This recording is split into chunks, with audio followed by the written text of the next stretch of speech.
போக்குவரத்து பெட்ரோல் வண்டி நிற்கிது, பெட்ரோல்.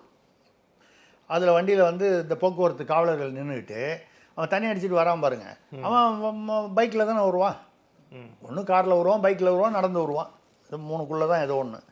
அவன் பைக்கில் வர்றான்னா, பைக்கில் வர்றவங்க நிறைய பேர் இருப்பாங்க. முன்னால் ஒருத்தன் உட்காந்து, பின்னால் ஒருத்தன் உட்காந்து, சமயத்தில் 3 பேர் உட்காந்து அவங்கள மடக்கி 5000 10,000ன்னு பணம் வாங்குறாங்க. நீங்களே டாஸ்மாகில் சாராயத்தையும் விற்பீங்க. எல்லாருமே நடந்து தான் வீட்டிலேருந்து வரணும்னு. அவன் 2 கிலோமீட்டர் தள்ளி எங்கேயோ இருக்கான். அவன் அங்கேருந்து ஏதோ ஒரு பைக்கில் தான் வருவான். அவன் திரும்பி வீட்டுக்கு வந்து தண்ணியை வீட்டுக்கு எடுத்துகிட்டு போய் வீட்டில் போய் குடி அப்படின்னு சொன்னால் கேட்கணும்ல. அது ஆர்வ கோளாறுலாம் அவன் அங்கேயே குடிக்க தான் அப்படி தான் டாஸ்மாகில் நடக்குது. அவன் வண்டியில் ஏறி உட்காந்ததுக்கப்புறம் அங்கேயே நீங்களே வந்து போய் அவனை ஃபைன் போட்டாலே தப்பு, அபராதம் கட்ட சொன்னாலே நீங்களாக ஊக்குவித்த நீங்கள் விற்ற சாராயத்தை குடித்ததற்காக அவனை வந்து நீங்கள் கைது செய்ய முடியாது, இல்லை வழக்கு போட முடியாது, இல்லை அபராதம் போடக்கூடாது. வண்டி ஓட்டக்கூடாது அப்படின்னு சொன்னால் எப்படி அவன் வீட்டுக்கு போவான்?